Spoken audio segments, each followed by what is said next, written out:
ऐसा है नहीं। इसमें अहंकार करने की बात ही नहीं है, तो ज्ञान की बात है कि हम आपके गर्भ से उत्पन्न होते हैं।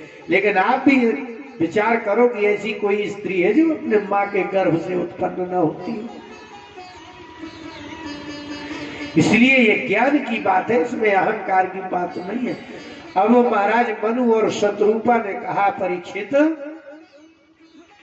कि हम सृष्टि तो करेंगे लेकिन नीचे तो कुछ दिख ही नहीं रहा, आकाश में तो कैसे कोई खड़ा हो सकता है।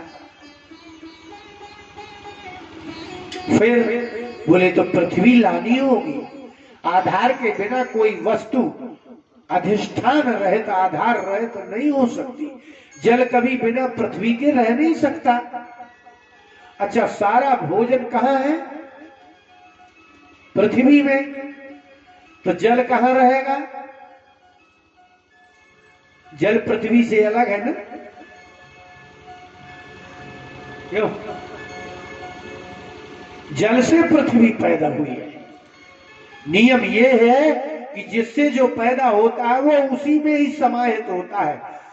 इसलिए जल से ही पृथ्वी पैदा हुई है। इसलिए जब भी पृथ्वी गलती है, जल में गलती है। पृथ्वी डूबेगी किस में? जल में, क्योंकि जल से ही पैदा हुई है। जल नष्ट होता है, जल को कौन नष्ट करता है? अग्नि। आप अभी आग जलाते हो, सारा पानी भाप बन के उड़ जाता है। जल कहां से पैदा हुआ है? अग्नि से। अग्नि कहां से पैदा हुआ है? वायु से। वायु कहां से पैदा हुआ है? आकाश से। आकाश में एक ही गुण है। आपको दिखता है आकाश? नहीं। निरवकाशो ही आकाशा। जहां जहां आपको खाली जगह दिखती है उसको आकाश कहते हैं। आप लोग बायोलॉजी बोलते हैं, हमारे यहाँ ऐसी लिखी है कि आज का बायोलॉजी बड़ा बुद्धि में नहीं घुसेगा। ये कैसे शरीर बनते हैं हम जितना अच्छा जानते हैं, क्या जाने बायोलॉजी। ये नास्तिक बायोलॉजी है, ये आस्तिक बायोलॉजी।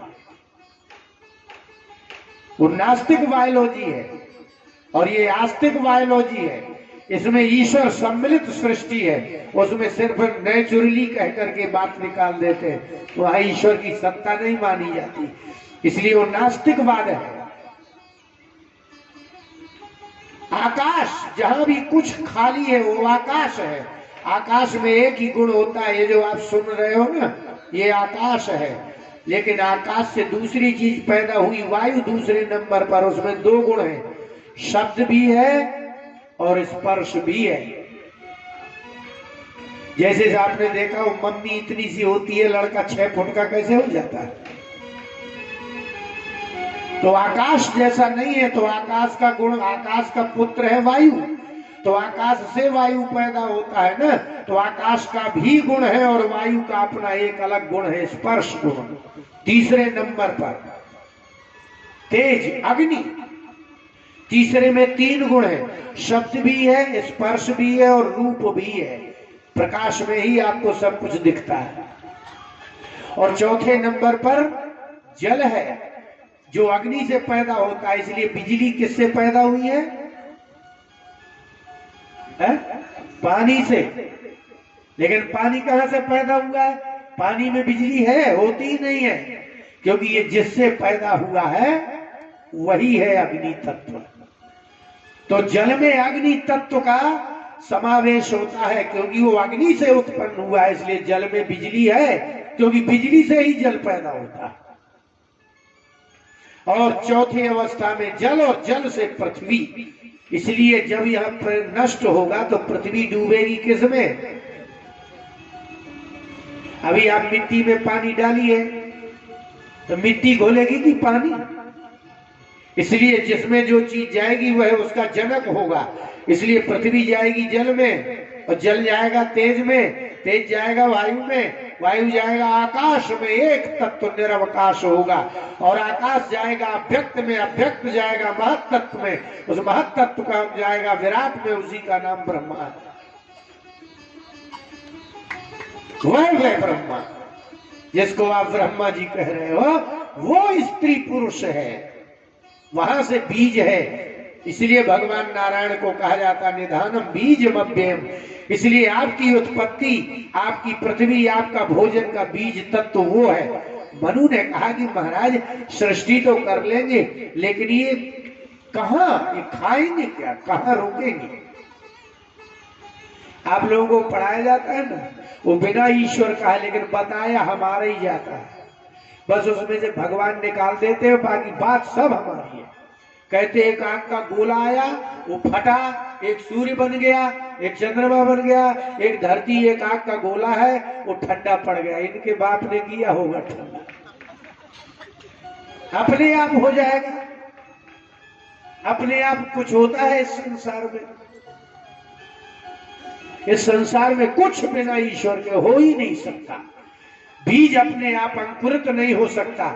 अंकुरित बीज में जो शक्ति है उसमें कोई उत्पत्ति होती है, उसको कोई उत्पन्न कर नहीं सकता अपने आप। ये माइक यहीं खड़ा रहेगा जब तक हम इसको छुए नहीं।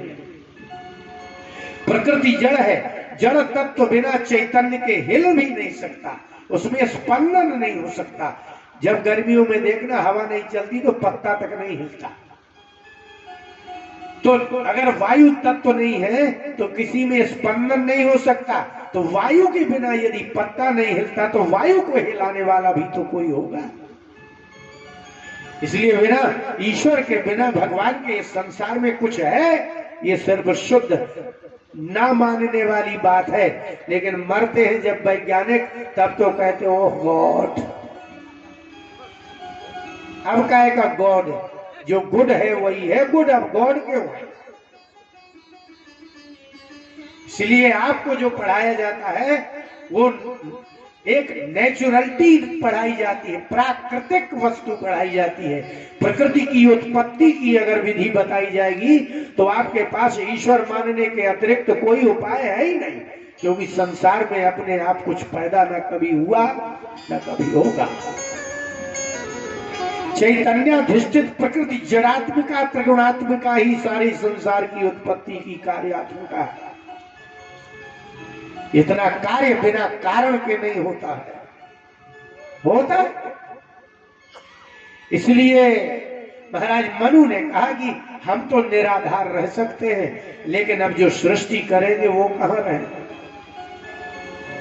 और आपके ऋषि जो मानसी सृष्टि है वो तो रही रहे, तो फिर उन्होंने पृथ्वी जल में ही थी और भगवान नारायण का स्मरण किया और वाराह, जिसको आप सूकर कहते हैं, वो प्रकट हुई। आपको सुनाया जा रहा है सिर्फ इसलिए कि आप मानो कि भगवत्ता ही है। और वो जाकर के पृथ्वी को जल, देखो ना, बहुत मजे की बात, जल बिना पृथ्वी के नहीं रह सकता। यहाँ ऐसे कैसे जल रह सकता है? बीच में जल नहीं रह सकता। लेकिन सत्य ये है कि जल के बिना पृथ्वी भी नहीं रह सकती। समुद्र कितना भी गहरा होगा लेकिन उसके नीचे पृथ्वी अवश्य होगी।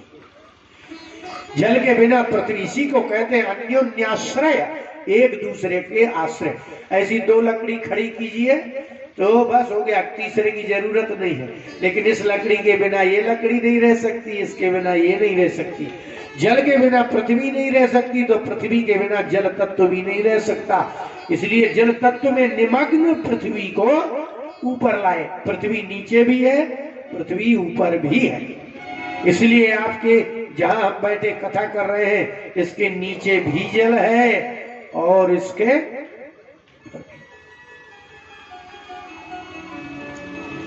पृथ्वी को भगवान लाए। और जिनको आप हिरण्याक्ष, हिरण्यकश्यप कहते हैं, वो यही तत्व है, प्राकृतिक जड़ तत्व है, जिनको आप असुर कहते हैं। और उनको मार करके, अर्थात असुरत्व का नाश करके और उसका पुनर्निर्माण, वैज्ञानिकता है ये। और पृथ्वी को जैसे ऊपर लाए सुबह हो गया ये जो आप देख रहे हैं। महाराज मनु ने उत्पन्न की। और एक बढ़िया की बात क्या है कि निरुक्त के 7वें अध्याय में लिखा है कि वेद मंत्रों के 3 अर्थ होते हैं, एक आध्यात्मिक, एक आदि भौतिक और एक आदि दैविक। एक देवता परक मंत्र का अर्थ होता है, एक ये प्राणी परक होता है और एक आध्यात्मिक होता है जो दिव्य होता है। प्रत्येक मंत्र इसलिए ये जब दक्षिणा चढ़वाते हैं तो एक मंत्र बोलते हैं, हिरण्य गर्भः समवर्तताग्रे भूतस्य जातः पतिरेक आसीत्, एकः पति एव आसीत् हिरण्य गर्भः। जैसे स्वर्ग कभी अग्नि में नष्ट होता ही नहीं, जलता ही नहीं, भगवान हिरण्य गर्भ कह जाते हैं। और वह एक ही थे, सादाधार पृथ्वी द्याम, द्याम माने अंतरिक्ष, अंतरिक्ष और पृथ्वी दोनों को उस एक ही तत्व ईश्वर ने धारण किया। एक समय देवाय हविषा विधेमो, जिसने पृथ्वी और अंतरिक्ष को धारण कर रखा है, हम उस तत्व को ही हवन सामग्री प्रदान करते हैं। ये अर्थ है। और बस महाराज मनु ने सृष्टि की तो उनके स्त्री पुरुष से स्त्री पुरुष ही पैदा होते हैं, इसलिए उनके 3 कन्याएं उत्पन्न हुई, 2 पुत्र उत्पन्न हुए। एक जिनका नाम प्रियव्रत उस काल का प्रथम पुरुष